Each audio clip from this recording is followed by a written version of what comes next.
이 오늘 본문 말씀을 보면 이 바울과 동료들이 이 비유대인들이 주로 살았던 지역에서 이 복음을 전파하고 이 전도 여행을 마치고 나서 어떤 일이 있었는지 이 사역 보고를 하기 위해서 예루살렘에 방문한 내용을 담고 있습니다. 이 17절 말씀을 보면 이 바울과 사도행전의 기록자인 누가를 포함해서 이 동료들이 예루살렘에 도착했다 이렇게 말씀하고 합니다. 18절 말씀입니다. 그 이튿날 바울이 우리와 함께 야고보에게로 들어가니 장로들도 다 있더라. 바울은 동료들과 함께 이 예수님의 동생 야고보입니다. 예수님의 동생 야고보는 이 예루살렘 교회의 이 기둥이자 이 지도자였습니다. 야고보서의 이 저자이기도 했습니다. 그곳에 장로들도 있었다 이렇게 말씀하고 있습니다. 19절 말씀입니다. 바울이 무난하고 하나님이 자기의 사역으로 말미암아 이방 가운데서 하신 일을 낱낱이 말하니, 이렇게 바울은 전도 여행 중에 하나님께서 하신 일을 가감 없이 숨김없이 모든 것을 다 말했습니다. 이에 그 선교 보고를 들은 모든 사람들이 하나님께 영광을 돌렸다 이렇게 고백하고 있습니다. 그런데 문제가 있었습니다. 그것은 바로 바울이 이 유대인들이 모세의 율법을 지키지 못하도록 하고 또 율법을 버리도록 가르친다는 것이었습니다. 그런데 이것은 사실은 아니었습니다. 이 바울은 디모데가 사역에 방해를 받지 않도록 할례를 받도록 하기도 했습니다.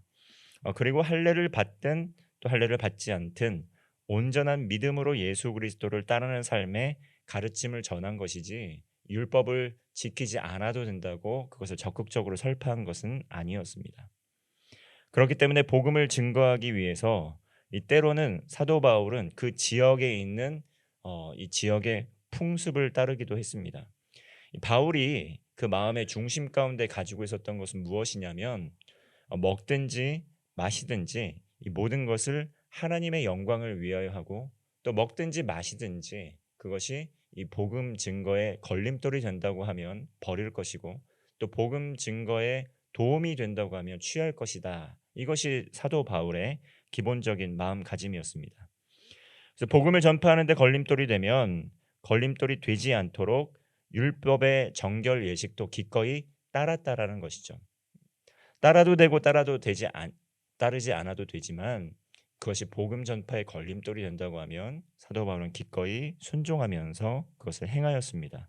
오늘 본문 말씀에도 그것이었습니다. 유대인들이 이 모세의 율법을 지키지 않도록 설파하는 것에 대해서 굉장히 불편해했기 때문에 사도 바울에게 이 유대의 율법을 지키기를 권면하는 말씀이 나오는 것이죠.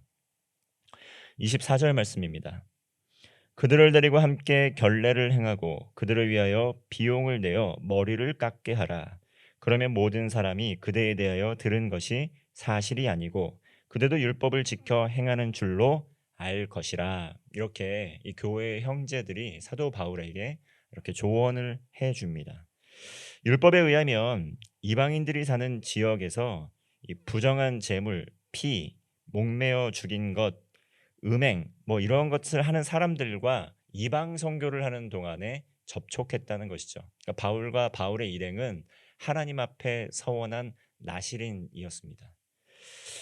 그러면 이 나실인의 서원을 한 사람들이 부정한 사람들과 가까이 하면 이제 부정하게 되기 때문에 그것을 꼭 이 나실인의 법에 의하면 정결하게 하는 예식을 치루어야만 했습니다. 그래서 26절 말씀을 보면 바울이 이 사람들을 데리고 이튿날 그들과 함께 결례를 행하고 성전에 들어가서 각 사람을 위하여 제사 드릴 때까지의 결례 기간이 만기된 것을 신고하니라. 이렇게 바울과 바울 일행들 하나님 앞에 특정한 목적을 가지고 서원을 했다는 것이죠. 민수기 6장을 보면 나실인의 법이 나오는데 이 나실인이 일정한 기간 동안 하나님 앞에 어떠한 목적을 이루기 위해서 구별하여 서원을 하게 됩니다. 그때 포도주, 독주, 또 시체를 멀리하고 머리에 삭도를 대지 않았다, 머리를 깎지 않았다라는 것이죠. 그런데 만약에 이제 부정하게 된다면 정결 예식을 드리고 머리를 깎아야 한다라는 이런 민수기의 율법이 있었기 때문에 나시른으로 서로 서원을 했고 이방의 선교를 감당했기 때문에 이제 많은 이방인들과 부정한 음식도 접하게 됐을 수 있기 때문에 하나님 앞에 정결 예식을 취하면 유대인들이 오해하지 않을 것 같다. 이렇게 권면을 한 것입니다. 이 예식을 통해서 유대인들의 오해를 풀라고 제안을 했고, 그리고 또 그러므로 말미암아 유대인들이 갖고 있는 오해도 풀고 복음을 전파하는 사역의 길이 막히지 않도록 제안을 한 것입니다. 이 사도 바울도 이 형제들의 제안에 그대로 순종함으로 행하였습니다. 이토록 이 바울의 그 마음의 중심에 있는 것은 무엇이었습니까? 야고보 사도와 이 믿음으로 구원받는 것을 강조했던 바울, 그리고 행함이 없는 믿음은 죽은 것이라고 이야기했던 교회 예루살렘 교회의 기둥이었던 야고보, 이 둘의 마음이 둘의 신앙관이 이 방향성이 다른 것처럼 보일 수 있겠지만 결국 이들이 했던 것은 무엇이냐면 이 복음을 증거하는 데 있어서 복음을 전파하는 데 있어서 정말 그 어떠한 희생도 감내하겠다라는 그러한 마음가짐이 있었다는 것이죠. 이 바울은 오직 예수 그리스도를 믿음으로 말미암아 구원받는 구원의 복음에 대해서 증거를 했고, 먹든지 마시든지 이 복음 증거에 걸림돌이 된다고 한다면 하나님의 영광을 위하여 그것을 취하기도 했고, 복음 증거에 걸림돌이 그렇게 된다면 기꺼이 그것을 이제 취하지 않고 또 버리기도 했습니다.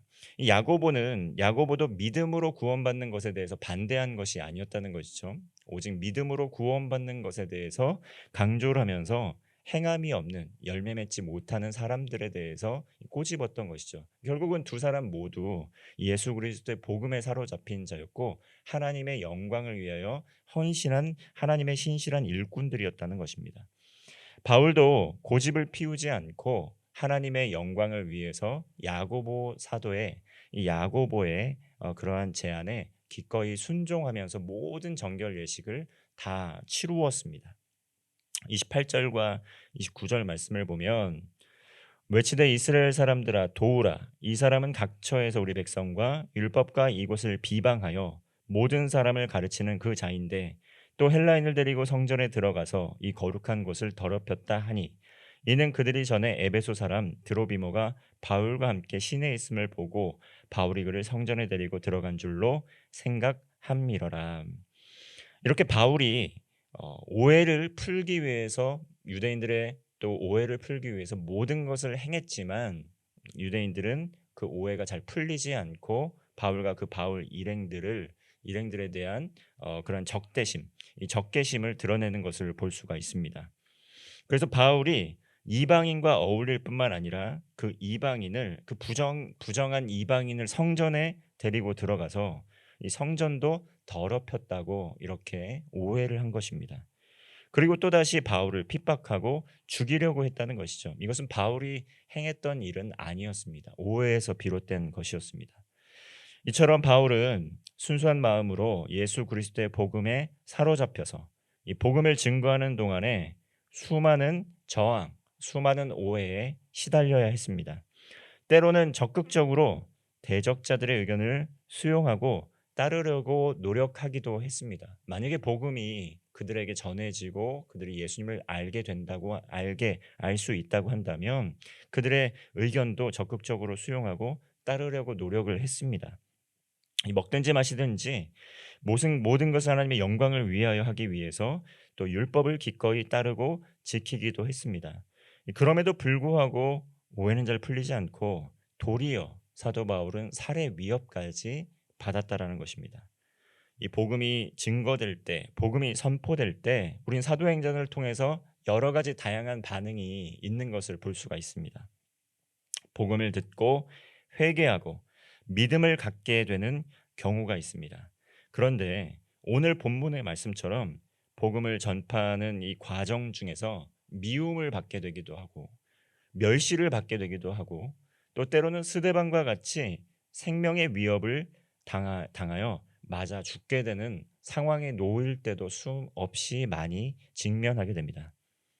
그러나 바울의 사명은 여기서 끝나지 않았습니다. 죽을 위기 가운데 있었지만 바울은 여기서 사명이 끝나지 않았다라는 것입니다. 31절 말씀을 보면 그들이 그를 죽이려 할 때에 온 살렘이 요란하다는 소문이 군대의 천부장에게 들리매. 이렇게 천부장에게 그 소식이 요란한 일이 일어났다는 그 소식이 들리게 되고 그들이 바울을 체포하게 됩니다. 그렇게 바울은 유대인의 체포당함으로 말미암아 유대인의 살해 위협에서 벗어나게 됩니다. 이 복음을 증거하는 과정에서 바울은 정말 수많은 고초를 겪었습니다. 고린도후서 11장 23절에서 27절 말씀을 보면 바울이 얼마나 많은 고초를 당했는지 자세하게 증언을 하고 있습니다. 바울은 이렇게 이야기합니다. 내가 수고를 넘치도록 하고 옥에 갇히기도 하고 더 많이 하고 매도 수없이 맞고 여러 번 죽을 뻔하였으니 유대인들에게서 40에서 하나 감한매를 5번이나 맞았다. 그리고 3번 태장으로 맞고 1번 돌로 맞고 3번이나 파선하고 일주야를 깊은 바다에서 지내기도 했고 여러 번 여행하면서 또 강의 위험과 강도의 위험과 동족의 위험과 이방인의 위험과 시내의 위험과 광야의 위험과 바다의 위험과 거짓 형제 중에 위험을 당하고 또 수고하면서 애쓰고 여러 번 자지 못하고 줄이며 목마르고 여러 번 굶고 춥고 헐벗었노라. 이러한 이야기를 들으면 바울이 복음을 증거하는 가운데 얼마나 많은 고생을 했는지 사실은 바울의 마음이 느껴집니다. 이러한 수고, 이러한 헌신을 통해서 이 복음이 이방 지역까지 널리 전파된 것입니다. 오늘날 우리나라의 복음이 전파된 과정도 이러한 순교의 정신과 헌신이 있었기에 가능했던 것입니다. 한국 초대교회의 선교사님들 이 한 분 한 분의 이름을 거론하면서 다 할 수는 없지만 그 선교사님들 역시 조선 땅에 도착했을 때 관원들의 핍박을 받아 죽기도 했고 또 질병으로 자녀가 목숨을 잃기도 하고 배우자가 목숨을 잃기도 하고 또 자신이 목숨을 잃게 되기도 했습니다. 또 때로는 전도 여행을 하다가 강도를 만나서 맞아 죽을 뻔하기도 했고 또 그런 수고와 헌신 섬김이 있었기 때문에 오늘날 한국 교회에 곳곳에 복음의 열매를 맺게 된 것이라는 겁니다. 오늘도 우리 각 그리스도인들에게는 이 복음 전파의 사명이 있습니다. 복음을 증거하는 과정 가운데 꼭 기쁜 일만 있는 것이 아니고 바울처럼 핍박을 당할 때도 있고 또 고난을 당할 때도 있고 때로는 오해를 살 때도 있습니다. 그런데 이것이 복음으로 인하여 우리가 감내해야 될 그러한 사명이라는 것을 우리는 기억해야 된다는 것입니다. 가정과 또 교회, 학교, 생업의 현장, 군대, 또 해외에 흩어져 있는 성도들 또 모두가 예수 그리스도의 복음의 증인으로 살고 있다라는 그러한 자의식 갖고 있어야 됩니다. 하나님께서 우리에게 직분을 주신다는 것, 하나님께서 우리에게 거룩한 복음 전파의 사명을 맡겨주신 것이라는 이해가 있어야 됩니다. 우리 교회에서 또 항존직 선거를 진행 중에 있습니다. 계속해서 충성된 믿음의 일꾼이 세워지기를 위해서 우리가 기도하게 될 때 특별히 복음에 사로잡힌 하나님의 사람들, 이 복음의 이 사명을 이 가슴 깊이 간직한 하나님의 충성된 일꾼들이 세워져서 우리 교회가 아름다운 교회가 복음 안에서 더욱더 든든하게 세워져야 가야 될 줄로 믿습니다. 하나님 앞에서 복음 안에서 더욱 충성된 헌신된 일꾼이 선출이 되고 또 복음을 위하여 삶을 드리는 이 진정한 제자가 되어서 교회를 세워가야 할 것입니다.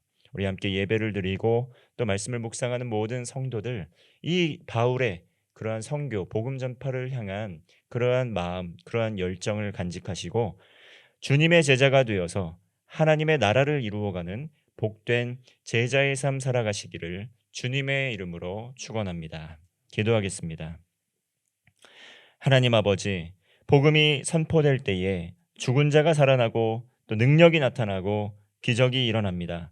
복음을 증거하는 과정에서 많은 영적 전투가 일어나지만 하나님의 말씀을 붙들고 믿음으로 살아가게 하여 주옵소서. 충성된 믿음의 일꾼이 우리 교회에 세워지게 하여 주셔서 복음 안에서 강하며 모든 삶의 자리에서 하나님 나라를 확장하는 제자의 삶 살아가게 하여 주옵소서. 오늘 하루도 어디에 있든지 무엇을 하든지 먹든지 마시든지 오직 하나님의 영광을 위하여 복음을 증거하며 하나님께 영광 돌리는 복된 제자의 삶 되게 하여 주옵소서. 지금도 동행하시는 우리 구주 예수 그리스도의 이름으로 기도하옵나이다. 아멘.